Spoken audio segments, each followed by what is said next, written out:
দেশ বৈচিত্র্য চ্যানেলের পক্ষ থেকে সকলকে জানাচ্ছি আন্তরিক সালাম। আসসালামু আলাইকুম। কে না চায় নিজের সৌন্দর্যকে সারা জীবন আগলে ধরে রাখতে? তবে মডেলিং, স্টাইলিশ এবং ফ্যাশন যেন পরিবর্তনশীল, আর এর উপর ভিত্তি করে একজন মেকআপ আর্টিস্টের অবদান অপরিসীম। তাই তো আজকে আমাদের মাঝে রয়েছে মেকআপ আর্টিস্ট ম্যাম ঝর্ণা আক্তার। আসসালামু আলাইকুম ম্যাম, কেমন আছেন? আলহামদুলিল্লাহ ভালো। নামে নয় স্বাদে আসল পরিচয়, পারজোয়ার শাহী পোলাও ঘর। সাধারণ ছেলেদের প্রেক্ষিতে কালো বউকে বিয়ের দিন দলা বানিয়ে অসহায় ছেলেদেরকে ঠকানো হয়। এই প্রেক্ষিতে আপনার মন্তব্য কি? আসলে এটা একটা হাস্যকর কথা। এটা এখন বর্তমানে ফেসবুকে একটা ভাইরাল হয়ে গেছে, আর ছেলেরাও দেখি এটা নিয়ে খুব মজা করে। আমরা মেয়েরা এমনিতেই সুন্দর, আর যে আরেকটা অনুষ্ঠান হবে তাকে যদি একটু পরিপাটি করে না গুছিয়ে গেছে দেয় তাহলে তো তাকে সুন্দর লাগবে না।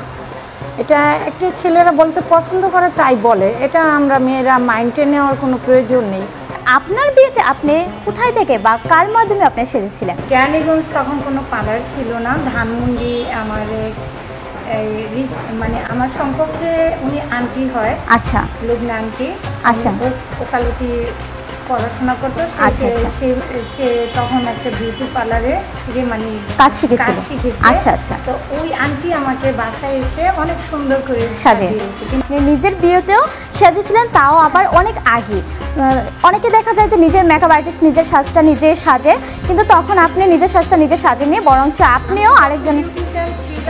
ও আচ্ছা, তার মানে আপনি বিউটিশিয়ান ছিলেন, আপনার বিয়ের পরে আপনি বিউটিশিয়ান হয়েছেন। নামে নয় স্বাদে আসল পরিচয়, পারজোয়ার শাহী পোলাও ঘর। অনেকেরই হেয়ার ফল হয়, কিন্তু অ্যালার্জির প্রবলেমের কারণে কিংবা হেয়ারের স্ক্যাল্পের কারণে সেন্সিটিভ হওয়ার কারণে তখন তারা বিভিন্ন অয়েল ইউজ করতে পারে না, বা ডক্টর যেটা সাজেস্ট করে ওইটা দিতে পারে না। সেক্ষেত্রে আপনার মন্তব্য কী? অনেক আপুরা আসে এই ধরনের, আজকাল ঘরে ঘরে এই ধরনের সমস্যা। তো আমরা একটা অর্গানিক তেল বিক্রি করি, এটা অনেক রেজাল্ট ভালো। তাছাড়াও অলিভ অয়েল তেলটা হেয়ারের জন্য অনেক ভালো। অলিভ অয়েল তেলটা ব্যবহার করলে আমি নিজেও ব্যবহার করি, দেখি যে অনেক ভালো। আপনার পার্লারে সর্বনিম্ন কত টাকার সার্ভিস এবং সর্বোচ্চ কত টাকার সার্ভিস দেওয়া হয়? আচ্ছা, ব্রাইড সাজ আমাদের সর্বনিম্ন 4000 টাকা আর সর্বোচ্চ 14000 টাকা।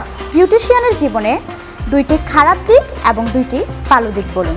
খারাপ দিক বলতে প্রথমত ফ্যামিলিকে সময় দেওয়া হয় না, দ্বিতীয়ত আমি মন চাইলে মানে আমি কোথাও যেতে পারি না। দেখা যায় আমার একটা প্রোগ্রাম আছে, আমি একদম মানে প্রস্তুত আছি যে আমি ওই জায়গাটা যেতে চাচ্ছি, ওইভাবেই একটা অমন সময়তে এমন একটা ক্লায়েন্ট আইসা পড়ে যে আমাকে ওখানে না থাকলে হবেই না। দুইটা দিক, এক হচ্ছে এটা দিয়ে আমার একটা ভালো একটা পরিচয় হয়েছে, আমাকে এলাকার অনেকেই চিনে। দ্বিতীয় হচ্ছে এখানে বিউটি পার্লারে অনেক কাঁচা টাকা পাওয়া যায়। অনেক আপুরাই হেয়ার কালার করতে চায়, কিন্তু তাদের হেয়ারে মন মতো কালার আসে না, কিংবা তারা যেই কালারটা চাচ্ছে ওই কালারটা আসে না। তাছাড়াও বিভিন্ন রকমের প্রবলেম দেখা দিতে পারে। সেক্ষেত্রে একজন বিউটিশিয়ান হিসাবে বা মেকআপ আর্টিস্ট হিসাবে আপনার মন্তব্য কী? মানে হেয়ারের এইগুলো আমরা অনেক করি, মুখোমুখি করি। আজকাল অনেকেই অনেক ধরনের প্রোডাক্টসগুলো মাথায় ব্যবহার করার কারণে অনেক তেল বের হয়েছে বাজারে। এই ধরনের তেলগুলো অনেক ব্যবহার করার কারণে হেয়ার কালারটা ঠিক মতো আসতে চায় না।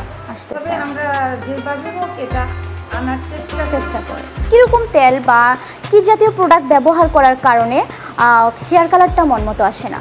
যেমন মেথি, হেনা, তারপর কুমারিকা তেল, রাহুল আমলা তেল, আচ্ছা, কালো তেলগুলা, ভ্যাসমুলগুলা, এই ধরনের প্রোডাক্টসগুলো ব্যবহার করলে চুলের উপরে একটা আলগা আবরণ পরে থাকে। ওটার উপরে যেমন হাইলাইটটা করলে সহজে আসতে চায় না। তবে আমরা যে কাজটা করি দেখা যায় অনেক কষ্ট হয় কাজটা শেষ করতে, বাট আমরা করি। এই ধরনের কারণে আমাদের অনেক প্রবলেম হয়। একটু কষ্ট করে আমাদের দর্শকদের উদ্দেশ্যে আপনার পরিচয়টা দিতেন। আমি আসমা আক্তার ঝর্ণা। আমার একটা বিউটি পার্লার আছে, আপনারা জানেন, সেটা হচ্ছে তেলঘাট, রূপনগর 2 নম্বর গলি, বাঁধন বিউটি পার্লার। ধন্যবাদ ম্যাম আমাদেরকে এত সময় দেওয়ার জন্য। আপনাকে অনেক ধন্যবাদ এখানে আমাকে ডাকার জন্য। দেশ বৈচিত্র্যকে অনেক ধন্যবাদ। আর দর্শকের উদ্দেশ্যে কিছু বলবো যে যারা আমার পার্লারে কখনো আসেননি তারা একবার হলেও আসবেন, তাদের কফির দাওয়াত রইল। আমার পার্লারের ঠিকানা হচ্ছে তেলঘাট রূপনগর 2 নম্বর গলি, বাদুন বিউটি পার্লার। দর্শক, ধন্যবাদ আপনাদেরকে প্রথম পর্বে আমাদের সাথে থাকার জন্য। কথা বলতে বলতে গনিয়ে এলো আমাদের বিদায় নেওয়ার পালা। তবে শেষ পর্যায়ে একটি কথাই বলতে চাই, হাজারো ব্যস্ততার মাঝে নিজের শারীরিক এবং মানসিক কথা চিন্তা করে নিজেকে গুছিয়ে রাখা এবং নিজের বাহ্যিক সৌন্দর্যকে গুছিয়ে রাখাটা অনেক গুরুত্বপূর্ণ। ভালো থাকবেন, সুস্থ থাকবেন এবং দেশ বৈচিত্র্যের সাথে থাকবেন। নামে নয় স্বাদে আসল পরিচয়, পারজোয়ার শাহী পোলাও ঘর।